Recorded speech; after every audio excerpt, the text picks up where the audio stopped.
What's up, you guys? Welcome back to my channel. My name is Danielle Hallen, and I am back with another true crime video. And today we are diving into all of the nitty-gritty details, like every single bit of 15-month-old Evelyn Boswell. This is probably very familiar to majority of you guys because her name circulated social media like absolute wildfire back in 2020. I can so vividly remember when she was first reported missing and seeing her photo circulated of her sitting in that little chair and anxiously awaiting updates and looking at the interviews. And her name has recently come back up in the news because there was supposed to be a trial coming in February of this year, which I was so looking forward to see if any questions were answered, but unfortunately that trial has now been pushed back to 2025. This case is so wildly convoluted. It's filled with deception, interviews from Evelyn's mother that are an absolute roller coaster of an experience, and we are going to be looking at every single one of them in their entirety. So many twists and turns. Like, it's one of those where you're like, there's absolutely no way that this tangled web can get any more complicated, and each time, without fail, it absolutely does. And the entirety of researching into this case, all I could think of was Casey Anthony and how much this case reminds me of that entire situation. So prepare yourself. This is definitely one that is going to be difficult to follow. It's going to be very difficult to hear, infuriating, exhausting, all of the things. But to understand all of the twists and turns in this case and the very complicated details, I first want to start off by speaking about Megan Boswell, who is the mother of Evelyn Boswell. I feel like the details of her upbringing and just her life in general shed a lot of light onto why things maybe turned out the way that they did, why whatever happened may have happened to begin with, and why it took so long for Evelyn to be reported as missing. Megan's upbringing and family life was a bit complicated, and I feel like that may even be sugarcoating it. Megan is one of 4 children born to Angela and Tommy Sr., and their entire life, start to finish, seems to just be riddled with criminal activity, violence, drug and alcohol abuse, you name it. According to records and reports, home life was incredibly unstable just across the board. There were multiple instances documented throughout the years of domestic violence within the home between Angela and Tommy Sr. And unfortunately, a lot of these instances were witnessed by the children. And there was even one incident where Angela allegedly stabbed Tommy Sr. in the neck with a pin. And the oldest child, Megan's older brother, Tommy Jr., witnessed all of this and actually had to come to his father's aid. This is an incredibly unhealthy situation for everyone involved, especially the children that are having to learn to cope with this. This is their understanding of what family life is. And this just gives a little bit more insight into the environment that these children, including Megan, were raised in. Angela and Tommy Sr. were also very on and off in terms of their marriage. So that just adds to the instability. It seems that the kids from time to time were bounced around to all sorts of different places to live. Times incarceration status determined which parent they were with, because again, there was a lot of criminal activity involved in their life. And unfortunately, sometimes that criminal activity involved the kids themselves, again, just like sometimes the domestic violence involved the kids themselves. For example, in 2012, Tommy Sr. ended up finding Angela in bed with another man. And again, they were very on and off. It seems that Angela dated a handful of different men throughout these years. There's only one instance where I believe they actually did file for a divorce. But either way, he found her in bed with another man. And so Tommy Sr. and Tommy Jr., their oldest son, who at this point in time was no longer a child, he wasn't a minor, he was 19 years old, they basically yelled at this man to come out of the house and proceeded to hit him with their work truck, sending this man flying. And then they got out of the car and proceeded to physically assault this guy. And they actually were both charged in regards to the situation, and it wasn't just aggravated assault or anything like that. Both Tommy Sr. and Tommy Jr. were charged with attempted murder, which is a very, very large and scary, serious charge. And they ended up pleading no contest to this and walked away with just probation. After receiving these attempted murder charges, Tommy Sr., within just weeks of that, ended up slapped with more charges, domestic assault and kidnapping, in regards to some incident that happened with Angela. And in this case, he entered a guilty plea and yet again received probation. And while all of this was going on, it seems that Tommy and Angela's relationship continued to deteriorate. So as I stated, they eventually ended up filing for divorce. I believe that was like 2014, I want to say, don't quote me on it. But this ended up being complicated even more because they ended up giving birth to 2 more children together. And eventually, Tommy Sr. actually ended up trying to file for sole custody of the 3 children that were still minors. So Megan and the 2 younger children. Because according to him, Angela had just totally fallen deeper into a bad lifestyle. And he strongly felt that she was endangering the kids and exposing them to criminal activity, which in my opinion is ironic, but I digress. I guess Angela was consistently being pulled over for all sorts of traffic violations, and then she would end up cited for failing to have the kids properly restrained in the car, and she was just repeatedly in and out of jail for small charges. And in the midst of all of this, as if things couldn't possibly get more complicated, 17-year-old Megan gets pregnant. Now, from the way it is described, there really was no relationship involved with Megan and the father of their child. Father of Evelyn is 19-year-old Ethan Perry, and he immediately out of high school decided to enlist in the military, and he was stationed out of state. That left Megan alone to deal with the entire pregnancy and eventually their daughter, Evelyn Boswell. And for most of Megan's pregnancy, it does seem that she was staying with her mother still, Angela, but unfortunately, Angela landed herself in jail yet again. And so Megan, along with her 2 siblings, ended up at the home of Tommy Sr. So let's quickly talk about Tommy Sr.'s home.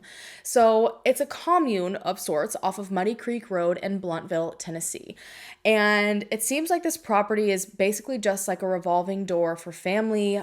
Anyone who needs a place to stay or wants a place to stay, anything of the sort, can come and stay on this property. There are multiple buildings from the way I've seen it described. And so people were always coming and going. And I feel like this may come into play when it comes to Evelyn not being reported missing in a timely manner, or people even really noticing that Evelyn was missing, because it doesn't seem like a family that's constantly keeping tabs on each other. They don't always know where everybody is at. Now, shortly after moving into her father's home on Muddy Creek Road, Megan gave birth to sweet little Evelyn May Boswell in November of 2018.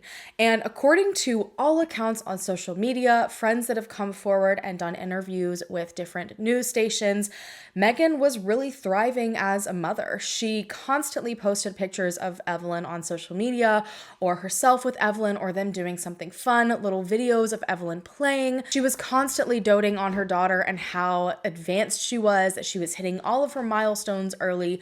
She got rid of a bottle early and went straight to a sippy cup. She was very independent for a little baby. No one seemed to believe that Megan, despite the fact that she was a teen mom, was struggling at all. It seemed that she did have somewhat of a good support system in terms of making sure her daughter was taken care of, making sure that she had at least some place to stay. One post on her Facebook from 5 months prior to Evelyn's disappearance said, quote, "You can say whatever you want about me being a young mom, but I promise you my life is so much better with this angel. My life wasn't ruined when I had her. She gave me a purpose and a reason to wake up every day and to better myself. There's no love like the love from your child." So by all accounts, Megan was a great mother. She never seemed overwhelmed by being a mother. She actually lended a hand to other friends of hers that ended up having children at a very young age. They said that she was like an absolute lifesaver for them.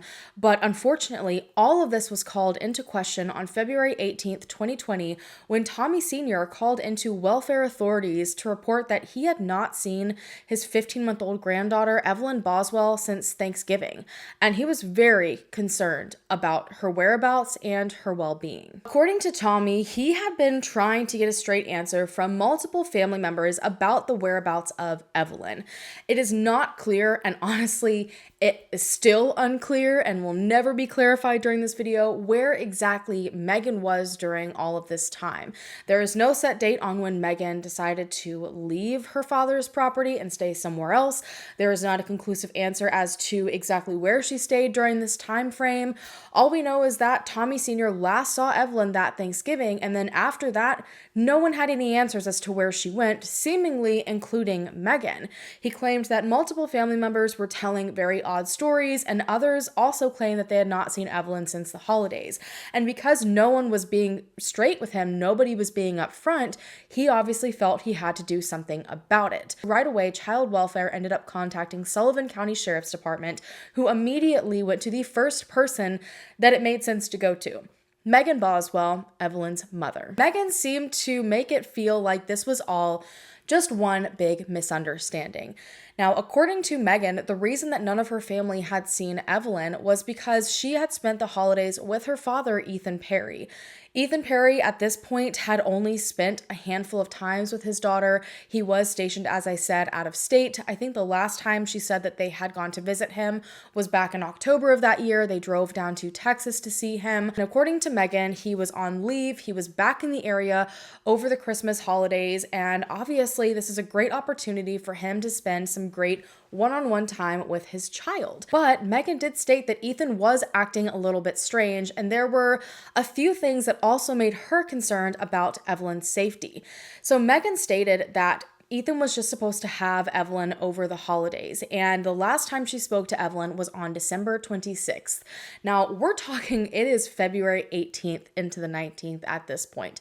So it is still well past Christmas. We're talking about over a month. Megan's claiming she had not spoken to her daughter in that entire time. She said that after December 26th, Ethan completely stopped responding to text messages and phone calls in regards to Evelyn and putting her back in her mother's custody, because legally, from my understanding, Megan was the sole guardian of Evelyn. But after saying all of this, Megan continues to tell Sullivan County Sheriff's Department that she had finally sorted things out, that she finally was on the same page as Ethan, and she was actually supposed to go, I believe that night, to a random parking lot somewhere in Blountville to do a transfer of custody. So she was going to be meeting Ethan here, taking Evelyn and bringing her back home. So it seemed like this was all just some misunderstanding. This does seem like a legit explanation of what could have possibly been going on. If you look statistically into kidnapping of children or missing children, more times than not, it involves a family member. It's even more likely that it involves some sort of custody agreement or custody dispute. But authorities still wanted to reach out to Ethan Perry just to ensure that everything was right on track, that he was actually going to hand Evelyn back over to her mother. But to their shock, when they reach out to Ethan, he is like, "What on God's green earth are you talking about?" According to Ethan, he had never had any leave from the military. He was actually still active duty, stationed states away in Louisiana. He had not come back home for the holidays. He had not had custody of Evelyn for any period of time over the holidays. There had never been any plans whatsoever to meet Megan in any parking lot in Blountville to hand Evelyn over. None of this was making any sense. And so authorities are now like, okay, what on earth is Megan talking about, and what is really happening here? Since this was not a simple misunderstanding like Megan was trying to portray it as, Evelyn Boswell was filed as a missing person. And on the following day of February 19th, just around 4 p.m., Sullivan County Sheriff's Department made a statement and released photos of Evelyn announcing that she was a missing child, but the details surrounding her disappearance were incredibly shaky, and so many questions began popping up, understandably, from anyone who was hearing about the disappearance of this little girl. And like I said, I remember when this all happened. I remember when she was first reported as missing, and I thought to myself, there has got to be something going on here. How on earth is a 15-month-old little girl missing for potentially up to 3 months and nobody reports it? Now, authorities initially gave the date of December 26th as the last date that Evelyn was seen. And I am not sure what exactly they're basing that off of, because the only place I've seen that date is when Megan has said that's the last time she spoke to Evelyn with her father. But we know that Evelyn was not actually with her father. While this was definitely more recent than Tommy Sr.'s date, it was still almost 2 months prior to Evelyn being reported as missing. And that entire time essentially felt like a giant black hole. Nobody seemed to have any idea where exactly Evelyn had been, including her own mother. There was no solid date that anyone could really give as the last time that they had seen her, which was incredibly strange because Megan did not have a place of her own. So she relied on other people to provide her a place to stay. She was never in a place by herself with just Evelyn. So it became confusing as to how nobody noticed that entire time that Megan was just out and about doing her thing without this 15-month-old that should be attached to her hip. How does a 15-month-old go missing and there's seemingly no details surrounding how they go missing? That's usually like the first thing you hear is, oh my gosh, I last saw her when she left the house and was wearing this, that, and the other.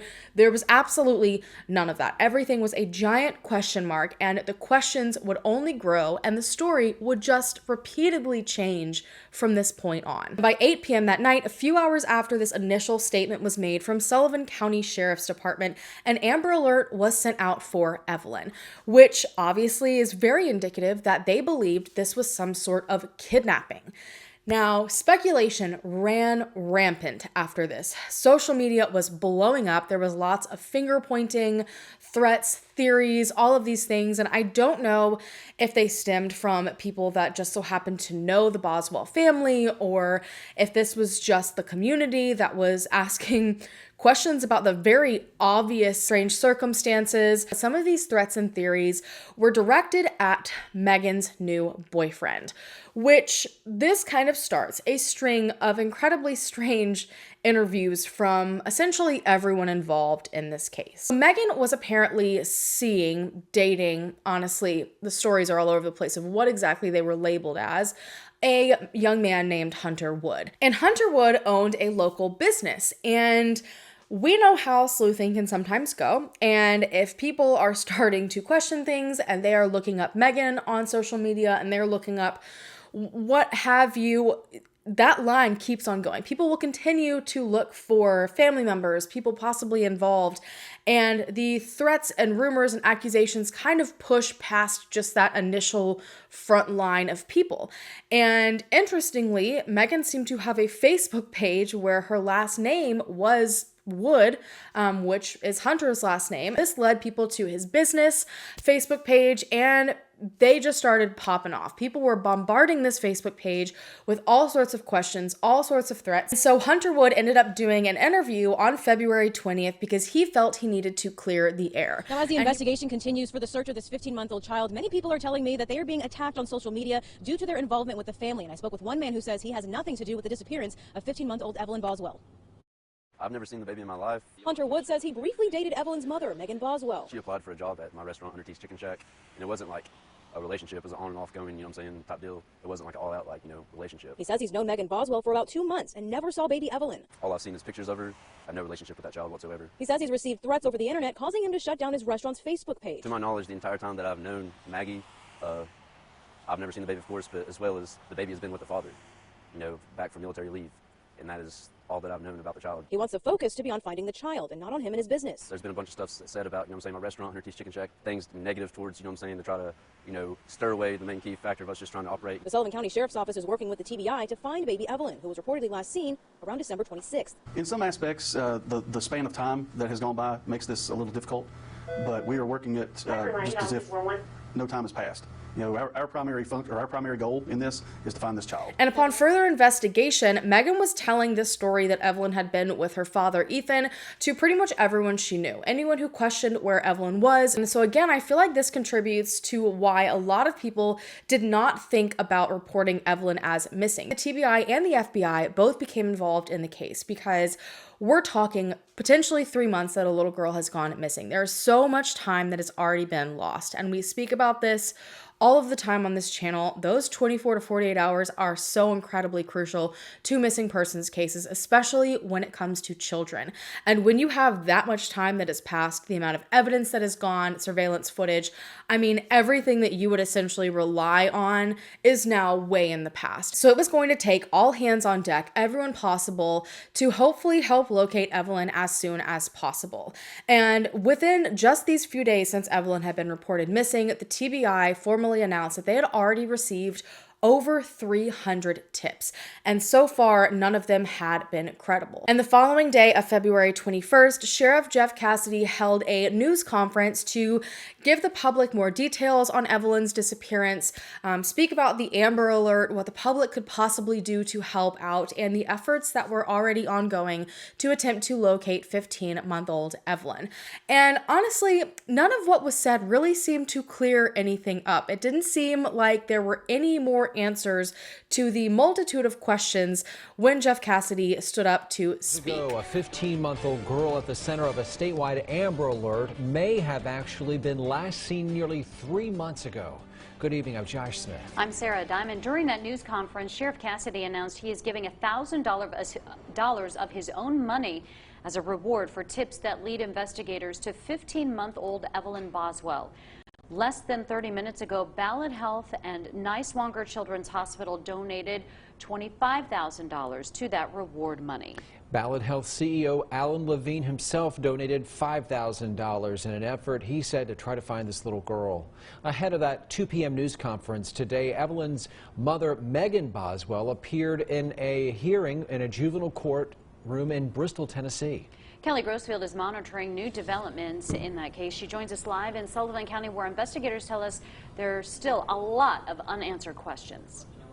Even after this afternoon's press conference regarding the missing 15-month-old, there are still a number of questions that remain. And although Sheriff Cassidy says both parents are cooperating, he does have some questions of his own in this case. There's a lot of rumors regarding the mother. I mean, is she a suspect in this case, or is she cooperating with you? You know, we're not disregarding anybody as a suspect at this time. Sheriff Jeff Cassidy says this case is unlike anything he's ever seen. Toddler Evelyn Boswell, missing more than 2 months, just reported missing this week. New information released Friday says a babysitter last saw Evelyn on December 10th. While the mother, Megan Boswell, is working with investigators, Sheriff Cassidy says her story just doesn't add up. You know, she is cooperating, but like I say, some of the information she's given us hadn't been really accurate. Megan Boswell was seen leaving juvenile court Friday morning. News Channel 11 reached out for interview, but she declined. The reason she was there has not been released. As far as her assistance in the case, the sheriff says it hasn't led to anything solid. Her stories aren't leading up to stuff that we went out and checked on, video surveillance, eyewitness testimony. So a lot of her information hadn't been accurate. Regardless, the sheriff is determined to bring Evelyn home. He is offering up to $1,000 of his own money as a reward for her safe return. We don't disregard anything that could happen to her. I just, you know, hope and pray she's okay, she's alive, and we can get back with her as soon as possible. Officers are searching for a 2007 gray BMW in this case that they believe does have information. If you have any information on the whereabouts of that car or information on the whereabouts of Evelyn, you're urged to contact police. Reporting live in Sullivan County, Kelly Grossfield, News Channel 11. At this point, the only big thing that happened during this press conference was that they did end up changing the timeline a bit. Up until this point, they had said that the 26th was the last date that Evelyn had been seen, but after being able to question a wide array of individuals, they were able to narrow down that it was more likely that Evelyn had last been seen on December 10th or 11th by a babysitter.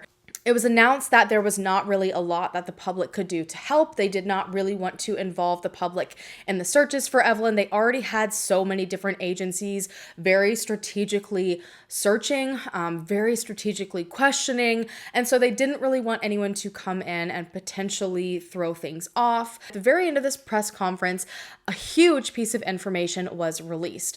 It seemed that they had some sort of lead.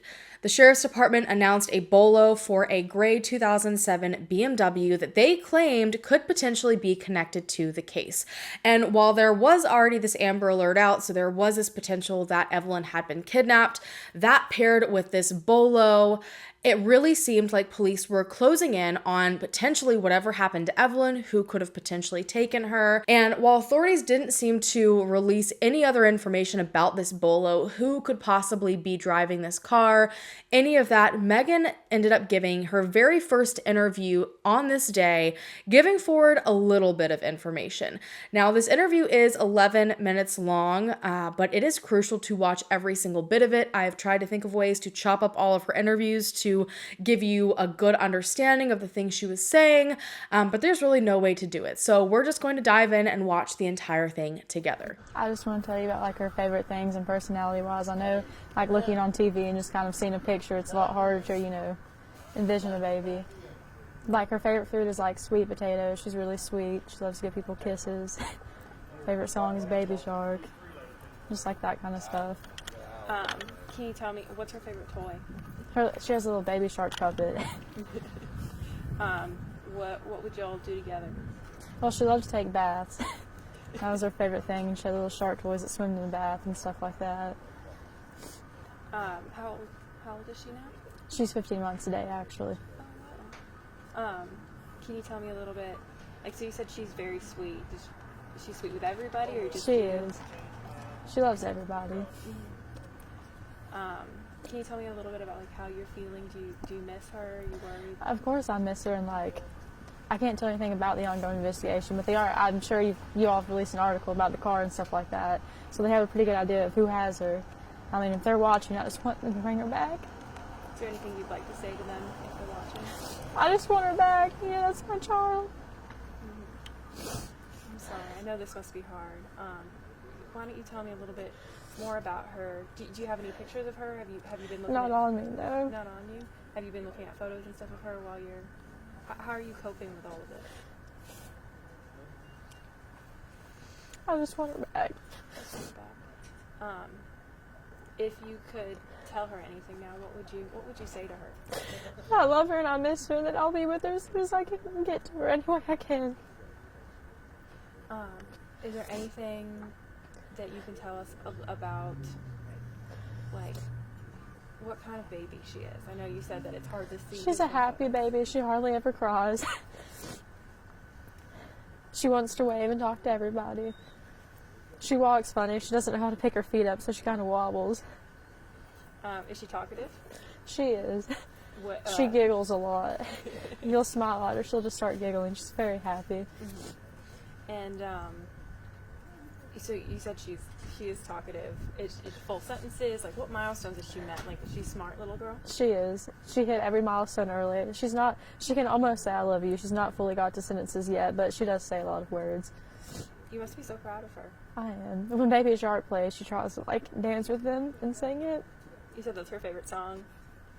Do you do the puppet with her a lot? And I know all of this is very hard. Can you tell me, like, how you're feeling? I just want her back. That's all I want. Are you feeling worried or anything along those lines? Yeah. Can you tell me about that at all?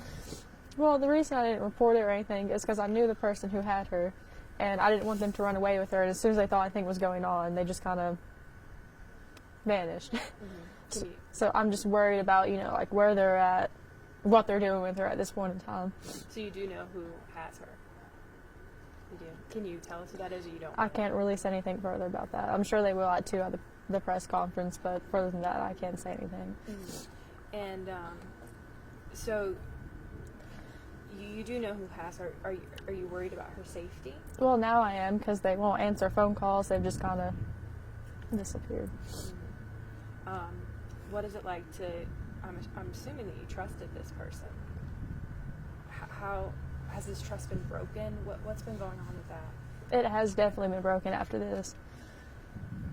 Have you spoken to her father at all during this process? Are you having any support from him or from your family? Yeah, my grandma's very supportive. She always is. That's good. But you haven't spoken to him at all? Mm-mm. When was the last time you saw her? In December. In December? Okay. And what was that last day like? Was it a good day? I think it was about around Christmas, right? Can you tell me about that? It was a good day. She had a little pink bow in her hair and a little Puma tracksuit on. It was hot pink. And like, I know that you're hoping that she'll be returning shortly. Is there anything that you'd like to say to the person or people that have her that you think they should hear from you? They should just bring her back.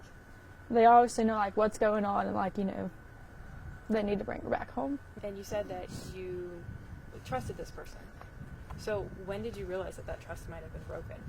Well, when they just kind of took off and wouldn't answer anybody. Around when was that? Whenever this whole thing started. Okay, all right. And can you tell me a little bit more about, like, how you're feeling? I know all of this is scary and everything. Can you tell It me is. about I just want her back. that? Mhm. So That's all I anything- can think about. Is just getting her back. Is there anything the community can do to help you? No. Other than look for her. I know they released the car information and the tag number and stuff like that. Just any leads at all, they need to, like, call us so we can go check them out. Try to find her. Has anyone, like, have you gotten any information from the community that's been helpful, or you just kind of in this? I don't really know. They've all been looking at leads and stuff like that. Mm-hmm. I mean, they're working their butts off. Has the police department and everything, the sheriff's office, been keeping you in the loop for this They whole have process? been. How's that been going? Has that been good, positive? It is good. Good. And I know that you said that you're getting a lot of support from your family. Are they, like, helping you going to courts and meetings and stuff with you? I know you've had a lot of... Yeah, they didn't know I had court today. Or I'm sure my grandma would have been there. Did you keep it from them, or...? I mean, I've just not really talked to them that much today, to be honest. And like I said, stuff was going on, like, while we were sitting in the courtroom, and I couldn't, well, not while, but, like, you know, waiting to go to court, and, like, I just couldn't tell her exactly what was going on. Mm-hmm. So you said, like, obviously you can't share anything about the case, so you haven't been sharing with, like, your family or anything either? No. How's that, not being able to confide in anyone? I mean, the police officers are very nice, especially, like, Sergeant Matt Price and stuff like that. I can talk to him or, like, them, and they've been, like, really helpful this whole time. They really have been. Mm-hmm. And anything else that you think that people should know about Evelyn, about, like, what makes her so special? She's just a very sweet baby. She's got, you know, the little dimples on her face. Do you think she looks like you? No, she definitely looks like her dad, but she does have my eyes. That's good. You have very pretty eyes. Thank you. She's the cutest baby ever. So you'll know it's her when you see her. Mm-hmm. She loves everybody. She tries to kiss everybody on the cheek. She tries to wave to everybody. She's very friendly. She's very friendly and sweet. So. Mm-hmm. When hopefully you're reunited with her, what will be the first thing that you do? Just hug her. I mean, I know it sounds weird, but, like, I miss how she smells and, like, her laugh and, like, everything. I just want to hold her.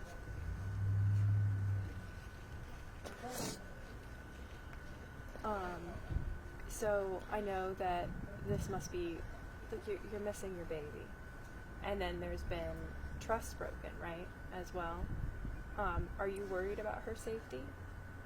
I mean, in a way, yes, just because we can't find, you know, the car or nothing like that. But they have exhausted almost every option, you know what I'm saying? They're working around the clock. They have a whole room of people up there, like, dedicated just finding her, and I appreciate that. Mm-hmm. Do you think that they are going to find her? I do. I have full confidence. You do? Are you feeling hopeful?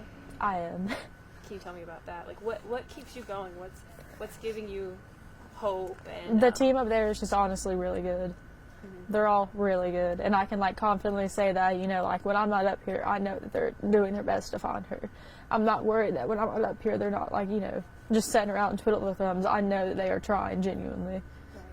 Do you have any regrets about not involving police sooner? I know that.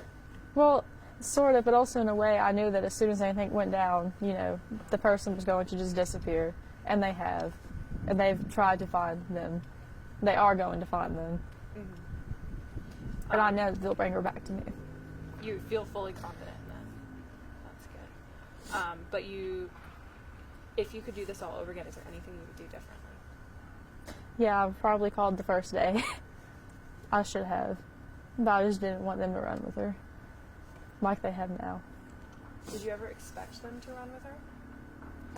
I knew that if anything really happened and anybody got involved, that they probably would.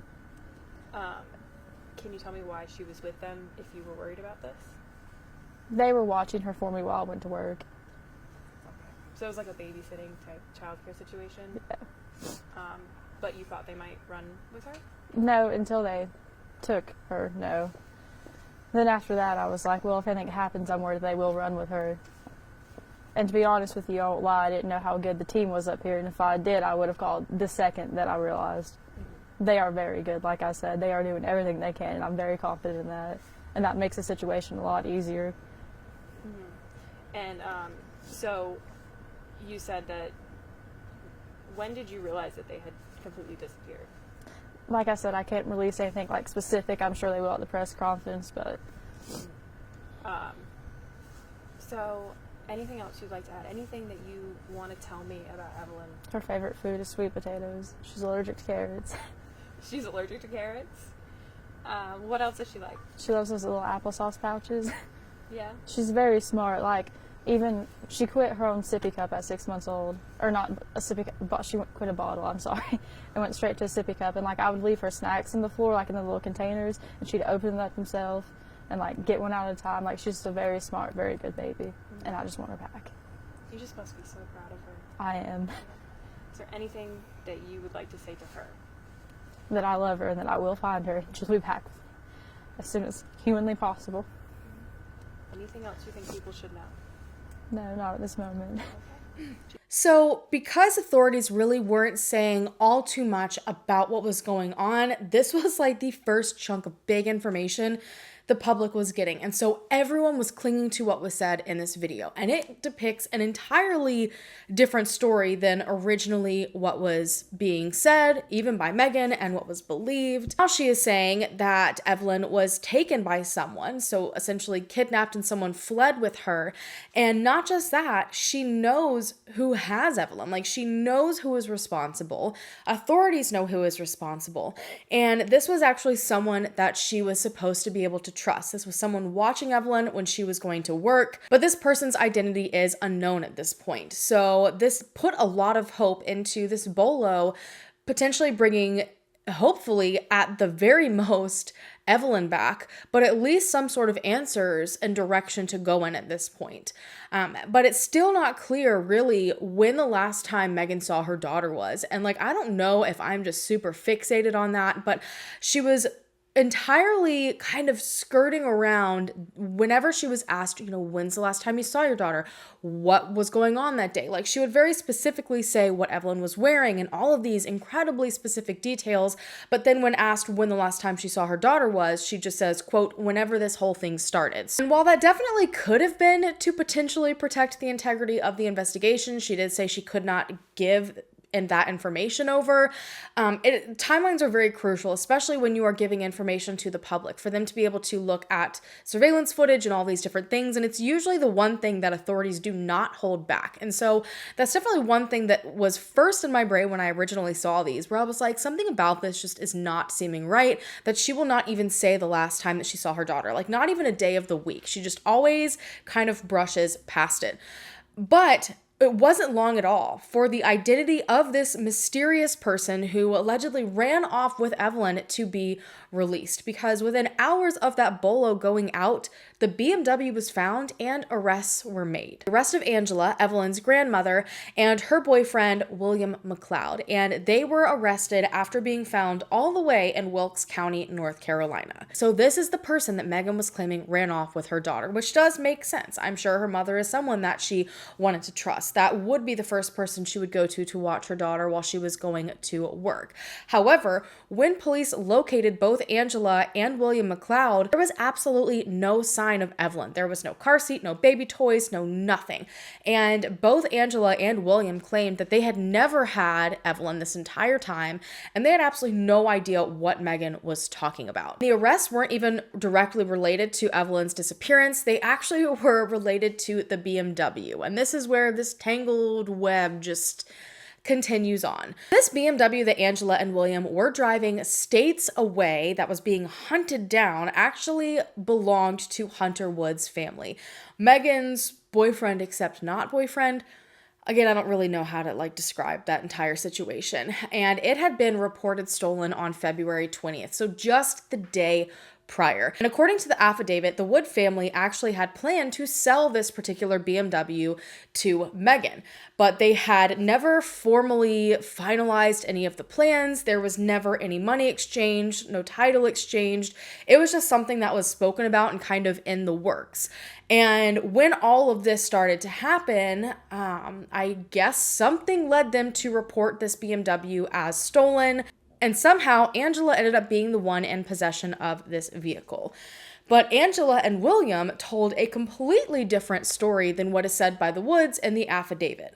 So Angela claimed that Hunter Wood actually gave her the car. So there is no mention that Megan was supposed to buy it from Angela or William, that it was actually a gift. So Angela at the time said that she was living with her parents in Kingsport in a trailer park, and that sometime early February, Hunter Wood showed up at this home she was living in and actually gave the BMW to her. Angela Boswell's my daughter, and her and William are being falsely charged with stealing a car. The day that my daughter received the car, Hunter Wood was sitting in our living room and told my wife and I that he was giving Angela the car so she would have a way to take the kids to the doctor. Sheriff spokesman Andy Siebold says what happened was sufficient to charge car theft. The police affidavit lists Melissa Wood as the owner of the car. Authorities say she is the mother of Hunter Wood, an ex-boyfriend of baby Evelyn's mother, Megan. During his extradition hearing in Wilkes County, McLeod said Megan paid for the car and gave it to him and her mother. So we've got two different stories so far. I have no idea what Megan was saying. I don't know if she ever confirmed that she was supposed to buy the car or what exactly was going on. But this just kind of complicated things further. And while the car might not be of any particular importance to this case, I think it's important to see the difference in stories. Who do you trust when it comes to all of this information? Because Hunter, on one hand, is claiming he has absolutely nothing to do with any of this. He was not at all even serious with Megan, but we also have him potentially gifting a vehicle to Megan's mother. We've got multiple people confirming that he did in fact do this. And interestingly, when someone reached out to him to try to get his comment on this information, he would not reply. So at first it seemed like he was eager to do an interview, eager to get his side of the story out there. But the moment someone said something that differed from that information, he just didn't want to come forward and say anything anymore. But this also led to other questions as well surrounding Megan's claims that Angela had taken Evelyn, that Angela was the one responsible for whatever was happening. Because at this point, Evelyn was still nowhere to be found. Evelyn was not with Angela. And so people were wondering, is this just another bogus story given by Megan, or is Angela lying? And again, it's just like story after story. Who knows what on earth to believe? Later that night of February 21st, after the arrests had been made, all of this information is going out, Tommy Sr. ended up doing an interview that added to the speculation that Angela was potentially involved in the disappearance of Evelyn Boswell. So this is what Tommy Sr. had to say. What do you guys think happened? Can you comment on that? I don't know what happened, but I'm the one called DCS and got this started. And why did you call DCS? Because my granddaughter, she never did come back, and I was wanting to know what happened to her. When was the last time you had seen her? Thanksgiving, up to his house. We all had Thanksgiving dinner. So you hadn't seen her since Thanksgiving? Thanksgiving. I know some reports say that it was like early December, so yours was a lot longer than that. Yeah, it was Thanksgiving. Had you been in communication with them at all? Like, I know you hadn't seen her, but what about talking? No, I hadn't talked to her nothing. I stayed busy, and I talked to my ex-wife, and I told her, I said, if Evelyn don't come home, I'm going to do something about it. And she said, you better not do that. You're going to regret this. So as you can see, he's kind of suggesting that Angela knew information about Evelyn's disappearance and for some reason did not want Tommy Sr. to call authorities and tell them that she was missing. And it was also announced that Tommy Jr. and Tommy Sr. separately would be putting up $10,000 each of their own money to go towards the reward for information on the whereabouts of Evelyn. Over the next few days, authorities pored over tips. They conducted numerous searches, continued to interview as many people as possible, and Angela and William were ultimately extradited back to Tennessee and also questioned in regards to Evelyn's disappearance. And they maintained this entire time that they had absolutely no knowledge at all of where Evelyn was, nor that they had ever had her. And while they were back in North Carolina, I believe they tried to post Angela's bond at like $2 million, but it ended up ultimately being denied. Now, during this time frame, the community also really came together to try to raise awareness about Evelyn and show as much support as they possibly could to law enforcement that was working their absolute butts off to try to locate her. There were multiple vigils over the next couple of days. I believe they even had like a food truck fundraiser to try to raise money to continue raising this award. And they also started a petition to push for Evelyn's Law, which would essentially make it illegal for parents to wait longer than 24-ish hours to report their child as missing, because nobody could wrap their head again around why it took so long. And then on the 24th, there ended up being another interview from Megan. So let's take a look at it. Small as in like underfed, you know what I'm saying? But like she was a preemie when she was born. She's like a smaller baby and she kind of had trouble like balancing her weight, but she finally got the hold of it. She's starting to say a lot of words and, you know.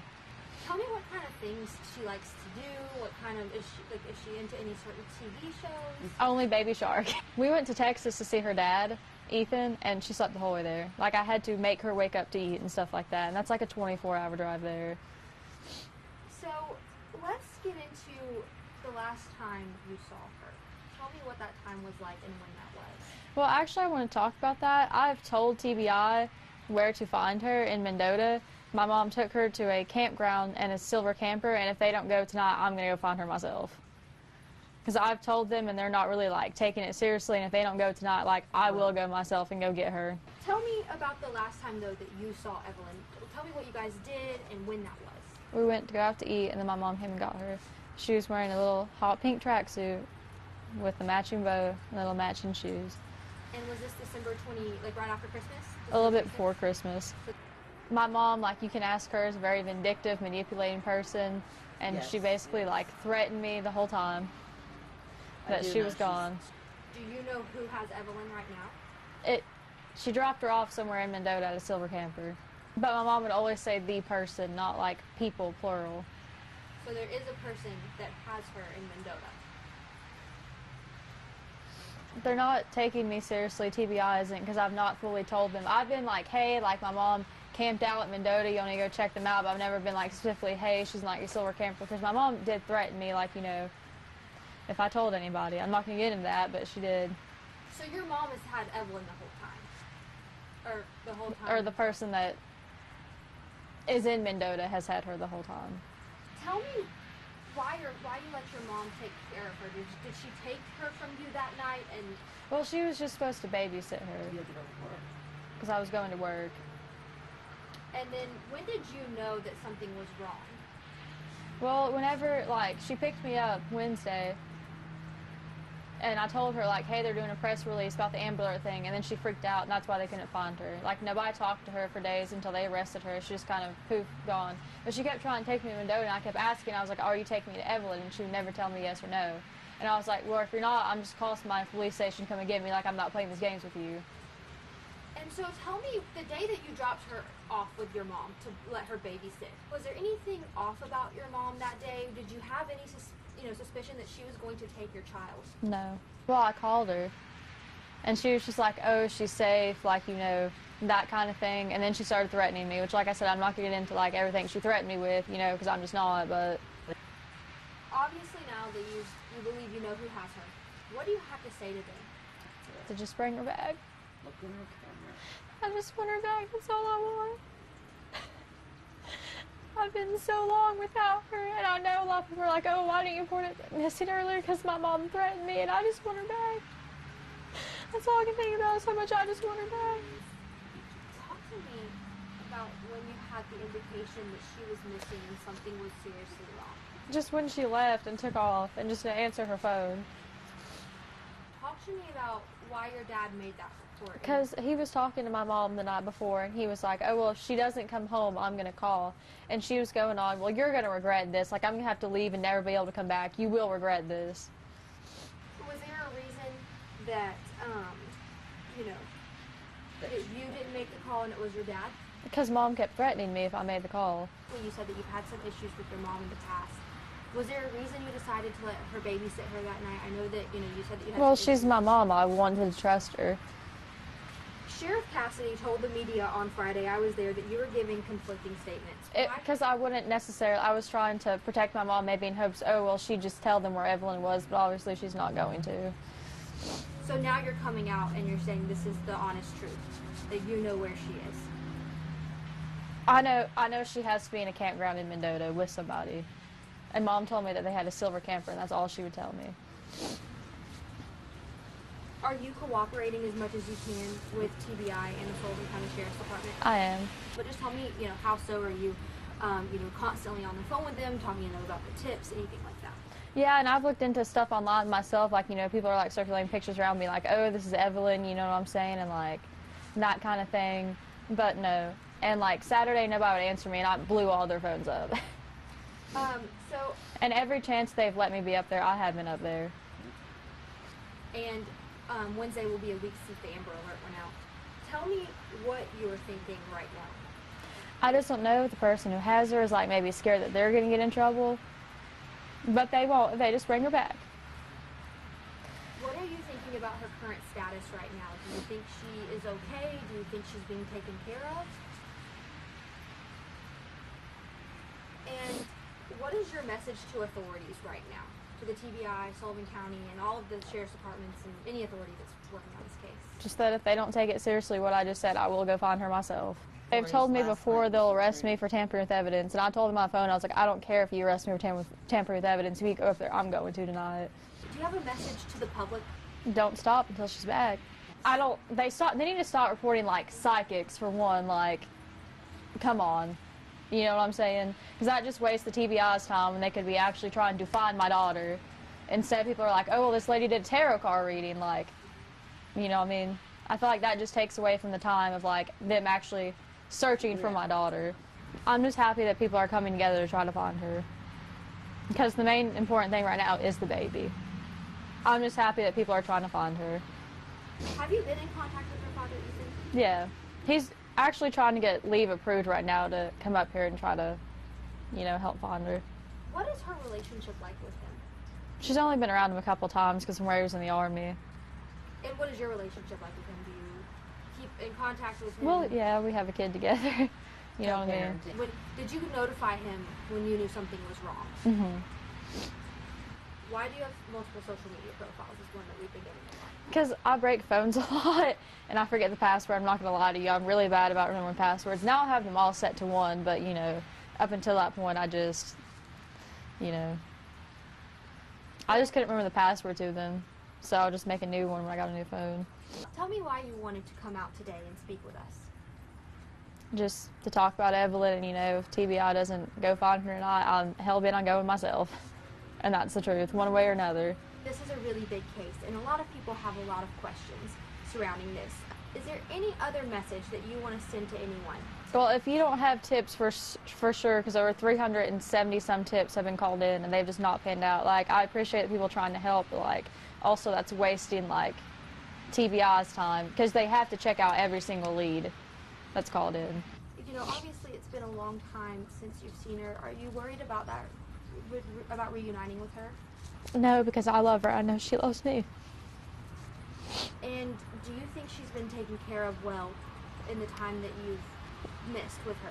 I hope she has been. Tell me what the first things you want to do with her. I'm just going to hug her and not let her go. Wow. Like, they'll have to pry her from my arms. Literally, because I'm just not going to let her go.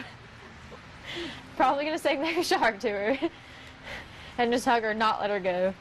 My favorite thing is the first time she kissed me, Lord, I cried for over a week because she would pull my hair and I would just let her do it, you know, because I love her. Like, I didn't want to make her cry or be upset in any way. And she would pull chunks of my hair out. And she was in her walker one night and, like, she dropped her sippy cup and I bent down to pick it up. And I thought, oh, she's going to pull my hair. She pulled my face close to her and she kissed my cheek and I just, like, cried about it for over a week. Because I was like, oh, my God, I'm the first person that she's kissed, you know what I'm saying? Just, like, little stuff like that. I love her to death and I would hate to have missed out on anything. Especially because of my mom.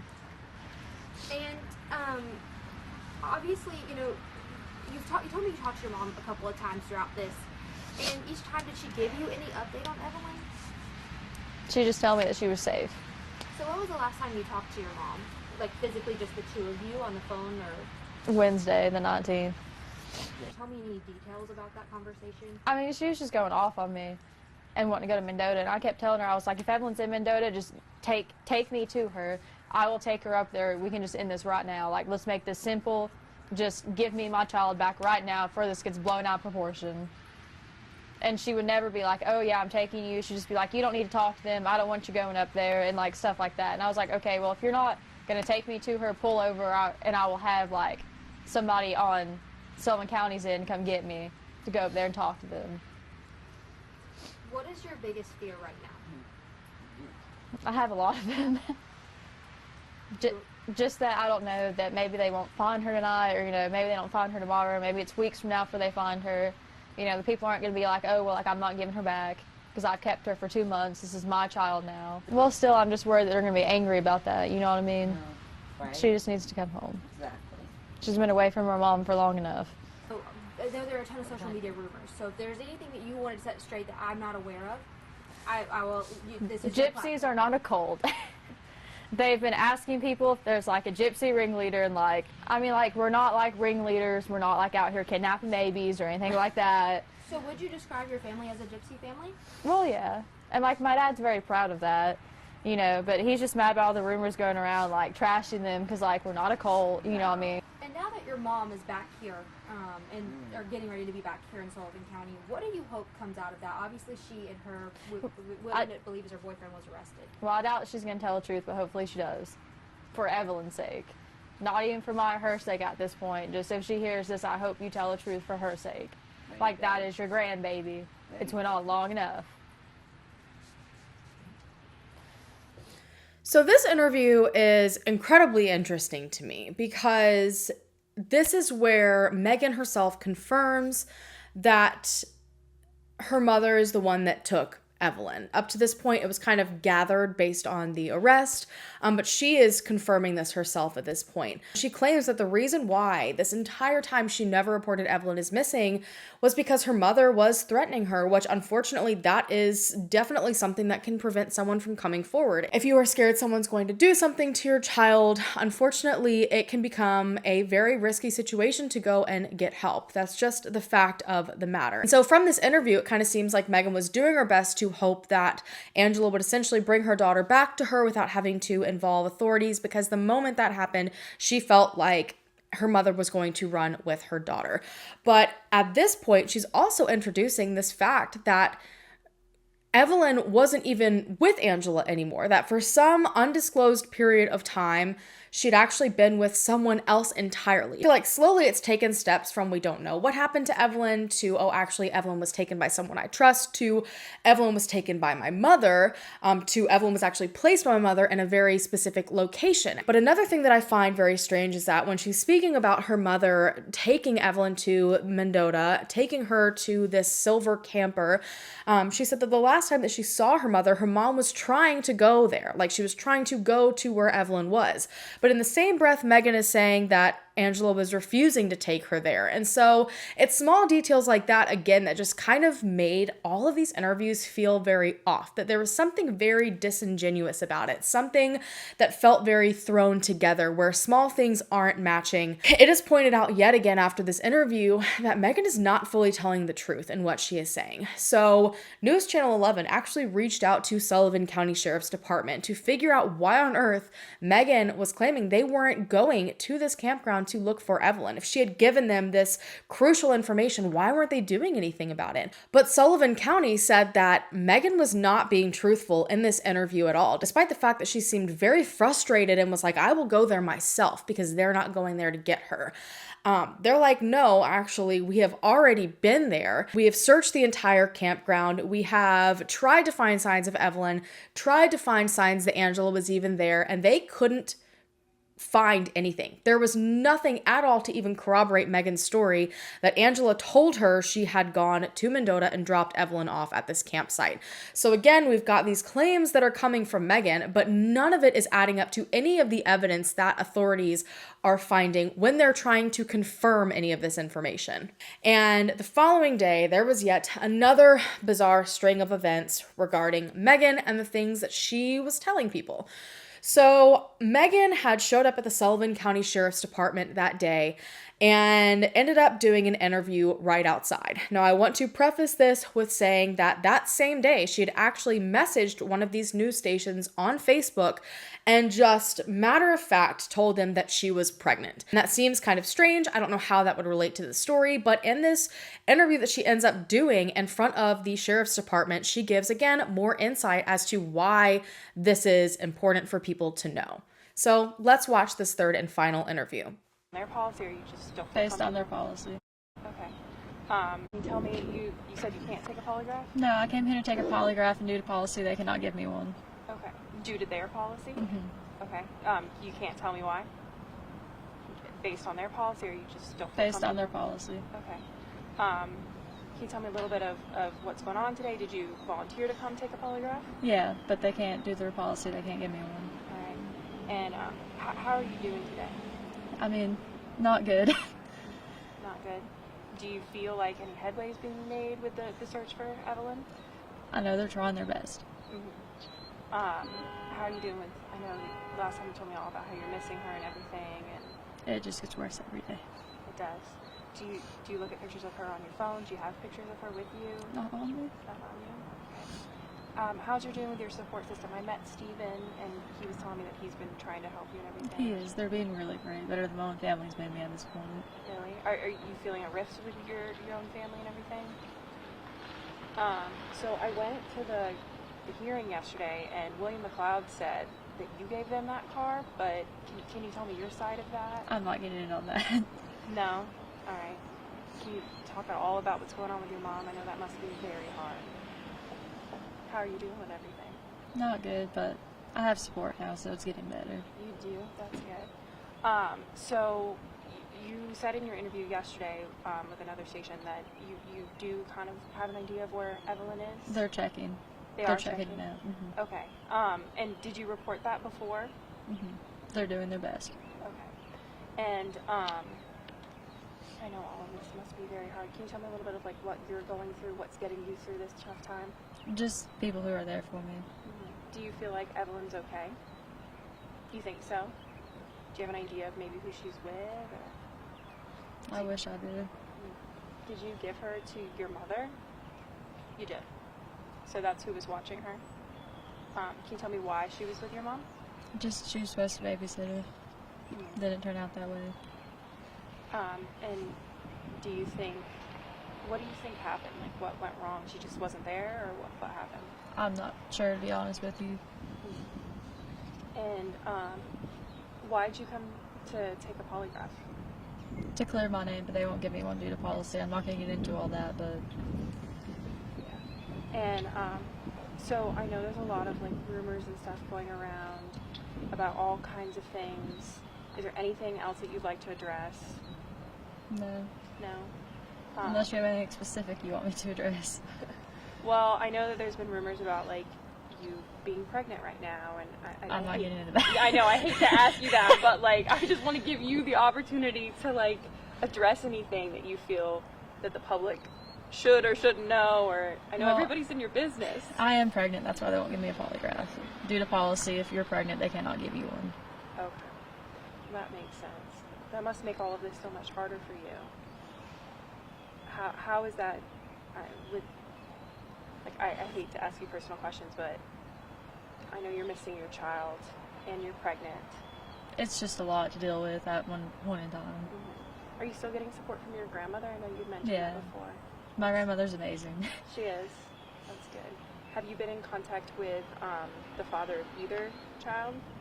With Evelyn's dad, yes. He's trying to get leave to come up here to help look for her. Okay. So you have been in contact with him. Has he been supportive? He has been. That's really good. With your other baby's dad, or have you been in contact with him? Or I'm not going to get into that. That's okay.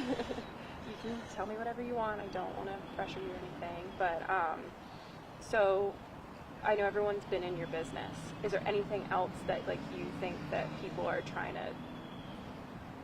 How do you think you're being portrayed through all of this? Well, I mean, it depends on if you talk to somebody who actually knows me, if you're talking to somebody on the internet who lives 500 miles away and is just trying to speculate in on it. So if you talk to anybody who actually knows me, you know, they know that I would never hurt Evelyn or do anything like that. And do you think that, like, would you ever put her in harm's way? No. No. Do you think your mother would? I don't think so. You don't think so? So you do think that Evelyn is alive and well? I do. You do? It's just finding her. Okay. Do you think that they will find her? I do. You do? Can you comment on, I know we've talked a little bit about this before, about the Amber Alert and, like, I know there's this whole thing with Evelyn's Law. Do you think you did something wrong when you didn't report her sooner? Maybe, but also I trust that she was with my mom. So. Right.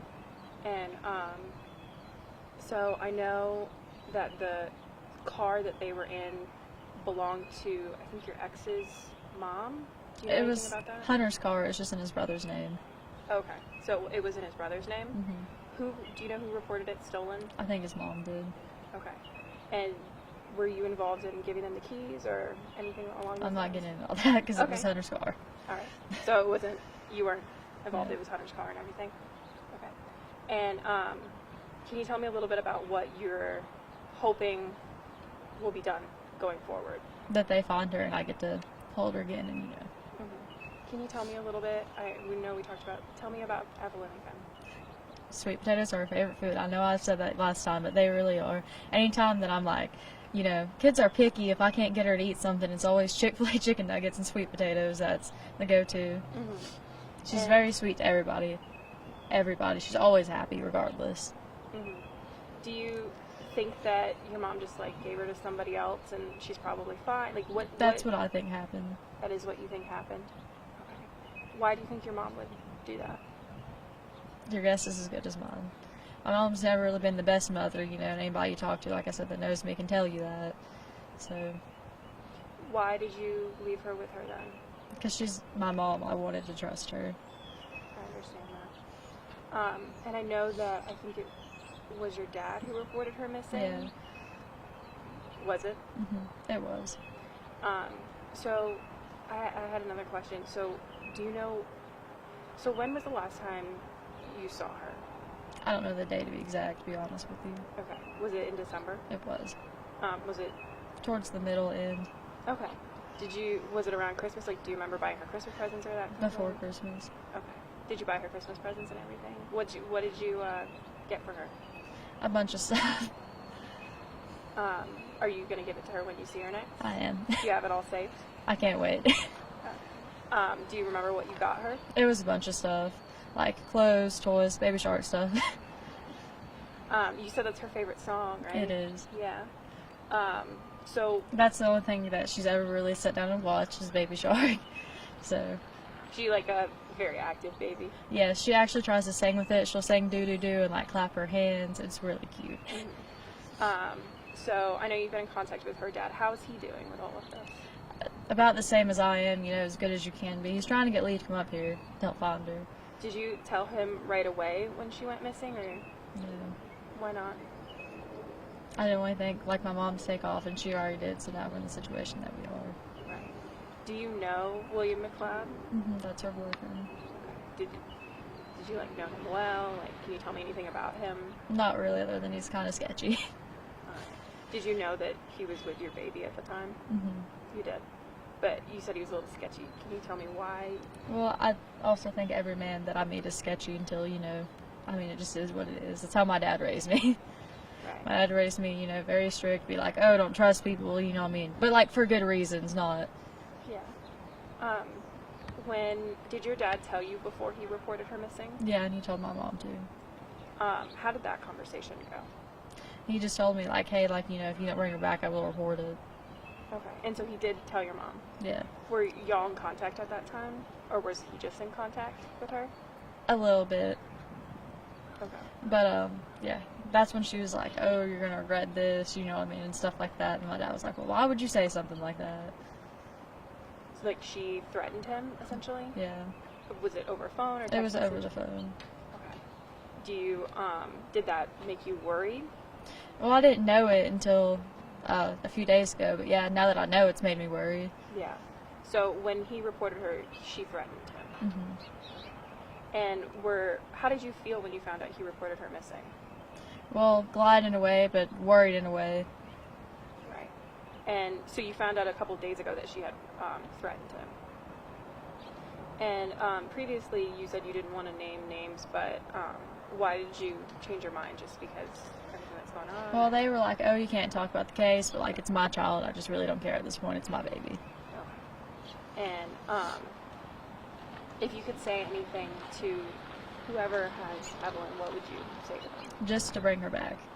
There's $56,000 in reward money, Nobody gives a shit about getting them in trouble. We all just want the baby back. Like, I promise you, TBI does not care. Nobody cares. It's just getting the baby back. Yeah.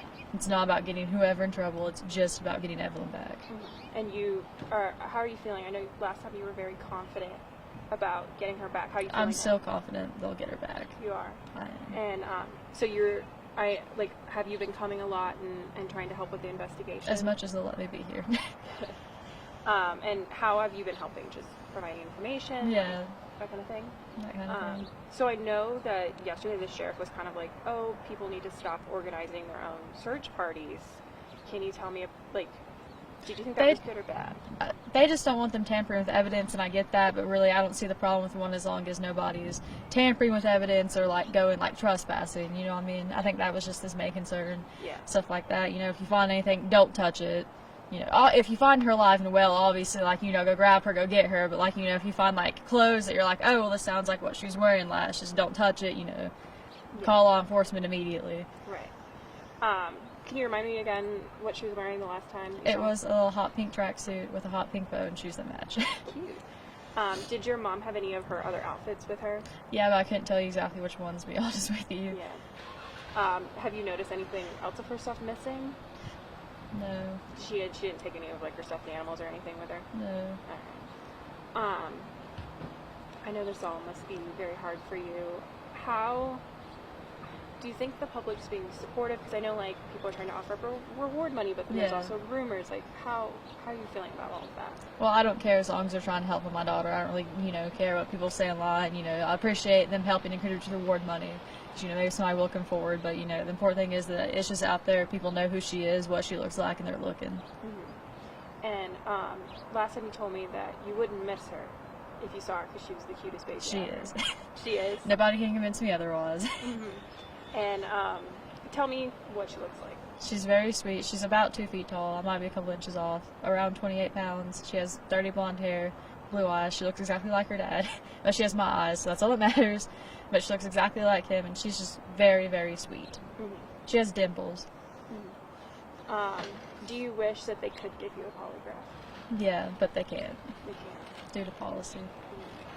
How are you holding up? What's getting you through this? Just knowing that they're working as hard as they can, that I will be with her. You will be. Yeah. And I know I've asked you before, but you're fully confident that she's fine, right? Right. Is that out of hope or just trust in the system, or what? Both. Yeah. Is there anything else you'd like to add that you think that the public should know how they can help? Just keep looking. Just keep looking? Okay. And do you think that people will find her? Hopefully. So in this interview, you can see that the tone kind of changes again. She really still doesn't have a date of the last time that she did see Evelyn, but she does kind of confirm a little bit that it was sometime before Christmas, middle to end of December. She speaks on the car, but she won't get into the details of it, which tells me that there could be something to it. She won't say if she's the one who gave the car to Angela, because William McLeod ended up doing an interview during all of this where he claimed that Megan gave the car to both of them. And so this introduces yet another story to the car saga, and she won't confirm that. She won't confirm if she's the one who gave them the keys. None of that, but we do know that the car does actually belong to Hunter. It was just in someone else's name. Megan seems like she's really clinging to the hope that Evelyn is fine and she is just with somebody else, and her mom just isn't giving anyone the name of that person, the location of that person. And probably the biggest bomb that's dropped in all of this is that she is now claiming that she is pregnant. She clearly knows that people are starting to question a lot of the different things that she has saying. At this point, there have already been some interviews with the sheriff's department where they had publicly said that Megan's stories were not adding up to the information that they were finding. So it's not just public speculation that what she's saying isn't making sense. The authorities are actually acknowledging it. And so it seems that she came into Sullivan County Sheriff's Department this particular day to clear her name. But she says, nope, protocol. They say that I can't do that. However, again, the Sullivan County Sheriff's Department completely shuts this down when asked about it. They said that they had not once asked Megan to come in to take a polygraph test, that she had not come in really to even offer to do a polygraph test, and there isn't even a policy that when you're pregnant you can't get one.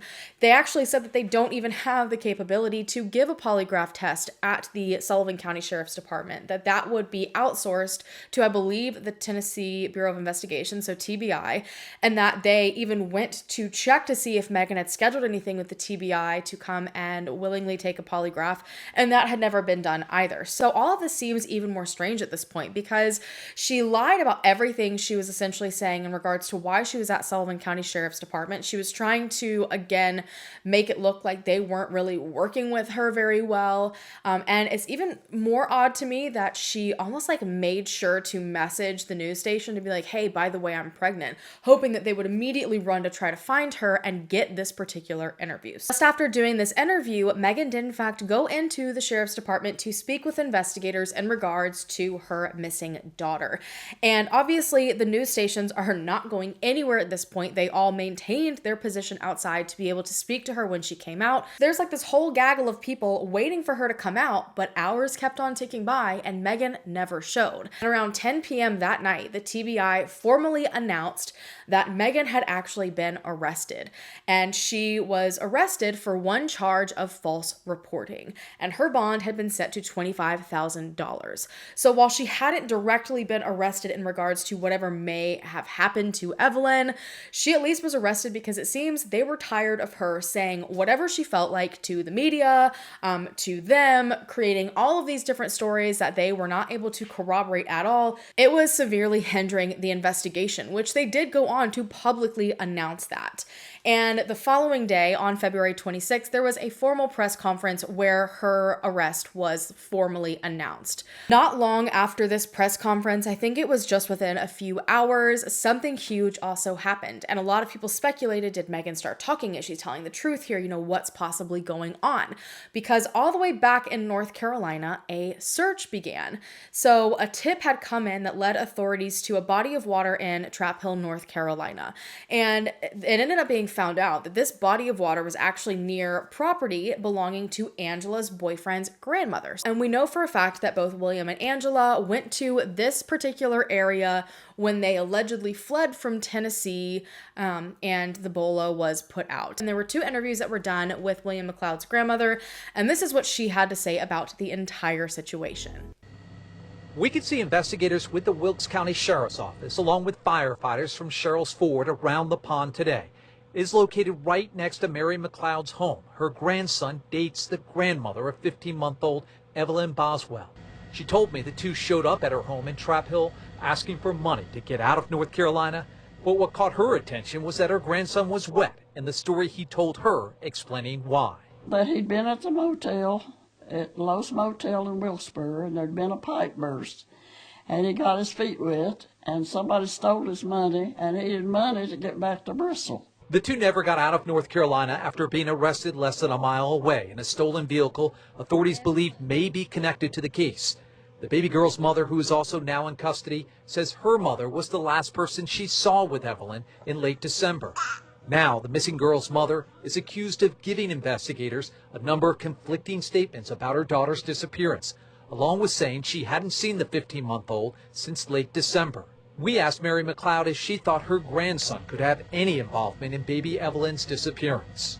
He's devious enough. His record from youth up, he's been devious enough to be involved in something. The pond they were searching is just beyond those trees. An old farm pond hadn't been used in years, but it was the focus of several tips that local authorities received, because it was pretty close to a place where some people who were connected to this case had been. The grandmother of the missing child and her boyfriend were arrested near here. The car they were in was stolen, say authorities, and that boyfriend had come to Mary McLeod's house. She's his grandmother, asking for money. Did you ever see the small child? No. Mary says that's when all the talk started, that the missing baby was out here. It's a bunch of gossiping people that know that pond's down there, that live around here, that, oh, that baby's in the pond. But it's not. No. She says she told authorities the same thing, but they had to search the pond and follow the leads. Unnerving, said neighbors. I hope they find her alive and not in the pond. They did not find her here, and Mary says she's praying the child is okay. I hope she's alive, but I don't know. There's some pretty devious people in the world today. This body of water was searched by authorities. They used a remote operated vehicle to be able to search the pond the best that they could. Obviously, you can never really say for sure that you have searched a pond fully, even when you send divers. Visibility, debris at the bottom of the pond, all sorts of things kind of have to be taken into account when searching these kinds of locations. But ultimately, after I believe a little over an hour of searching, the search ended up being called off, and they announced that the search was inconclusive, that they didn't find anything. There was nothing there to suggest that anything had been hidden in the lake when Angela and William had come to visit his grandmother. But this brought back into kind of the forefront this idea that maybe Angela and William had some sort of information. So we kind of are bouncing back and forth from all these different people that seemed like they could possibly be involved in Evelyn's disappearance. So reporters began to flock to Angela and William for information, and William seemed to be pretty open to interviews, and he told reporters that he had actually only seen Evelyn twice ever. I guess he had started dating Angela back in June of the previous year, so like 8 or 9 months, give or take. He said that all he really knew was that Megan and Angela did not have the best relationship, that they had disagreements, and there were periods of time where they just were not in contact with each other. And he claimed that sometime in the recent months that Angela caved and really wanted to rekindle her relationship with Megan because she wanted to be in Evelyn's life. She wanted to be able to be a grandmother, to have contact with Evelyn. But William said that after Angela reached out to Megan, that for some reason, Megan was finding reasons basically left and right as to why she could not produce this child. Like, she just would never bring Evelyn to anything. She would always have a reason as to why. So again, just so many stories and so many questions. And to add to the long growing list of false bits of information given by everyone in the story, specifically Megan, it ended up being announced around this time, Captain Andy Seabolt, that while he could not confirm or deny that Megan was pregnant, that they had to very closely monitor all pregnant inmates. Like, that was something that they kept track of very closely for obvious reasons. And he claimed that despite Megan saying she was pregnant in the interview, saying that that's why they refused to give her a polygraph test to clear her name, that after Megan was booked, the number of pregnant inmates did not change. So essentially, and we can kind of confirm now that it's been a couple of years, Megan was not actually pregnant. So where on earth is this information coming from? It just really makes it seem like that last interview was almost like some last desperate attempt at something. And I don't know what it is. I don't know if she was trying to get people to feel sorry for her, or I don't know if it basically only had to do with Hunter, because that more than likely would be who she's saying the father of that child is. Was she trying to get his support back, since it seems they weren't really talking anymore? Honestly, there could be a million reasons as to why she falsely claimed she was pregnant, but it's just so wild to me to like watch all of these interviews and see how so matter of fact she talks, and she's very willingly giving over all of this information like it's like absolute fact, and to know that 98% of it is just total crap and is proven to be total crap is just, I'll never be able to wrap my head around how someone can so easily lie like that. On March 2nd, Megan ended up going before a judge on her false reporting charges. They did attempt to have her bond lowered from $25,000 to $10,000. They wanted a much more manageable amount because she actually, believe it or not, was like the last person in her entire family to have no charges up until this point. And so she had no criminal history. They felt her bond should be lowered, and it technically was not accusing her of doing anything to her daughter. But ultimately, this was denied because she was showing a very clear pattern of continuing to provide false information, and it seems they just didn't want to deal with it anymore. And on top of that, the sheriff's department had to make a desperate plea to the public at this point to stop spreading misinformation. And this is just even more wild to me. So obviously, people feel very passionate about true crime cases, especially cases that involve children. And everyone is interested in true crime. And this was in 2020 when true crime was seriously on the rise. And this led to over 60 Facebook pages dedicated to Evelyn's disappearance being created. And unfortunately, as someone who is regularly looking into Facebook pages of this particular type, the first thing I will say is 9 times out of 10, I try to avoid them like the plague. If it's not run by family, I completely disregard them because all it essentially is a gossip forum. Come at me all you want to, but that is absolutely the truth. And it turns basically into this giant game of telephone, and people who make comments on these particular pages, the people who run these pages or admin these pages, a lot of them do a great job. I am not going to deny that. They make sure that there is only factual information, or, as long as there's nothing, accusatory that could eventually cause a legal problem. But majority of the time, that's not exactly what happens. People take absolutely no responsibility for the comments that they put on these particular pages, comments where there are just wild accusations that are thrown. They are treated as if they are fact. No one sources any information that they are giving over. And so everyone essentially takes all of this compiled information of rumor, treats it as if it is truth, and it causes so many problems just across the board, you guys. I've seen it time and time again. Authorities received, buckle yourself in, over 600 different tips that were traced directly back to these Facebook pages that were just pure false reports, rumors that people had said, false sightings that people thought that they had. And imagine the amount of time that ends up taking away from the investigating officers, because they have to look into every single one of these tips that are called in. They received, I believe, dozens of emails and calls alone of people trying to share psychic readings posted on YouTube. Which, you guys, I know we are all allowed to believe whatever we want, but police and authorities, they have got to go on solid information. And when they have to take the time to go through 50 emails that are links to a psychic's YouTube that likely has absolutely no substantiated information in it, again, it ends up wasting a lot of time. And while finding anything at this point honestly seemed a bit hopeless, it seemed like they were just going to forever be wading their way through questionable information. On March 6th, an unbelievable and heartbreaking discovery was made. And you guys, this video has already been so much to digest, so much to comprehend, but this is your warning that it is about to get so much worse. So much worse.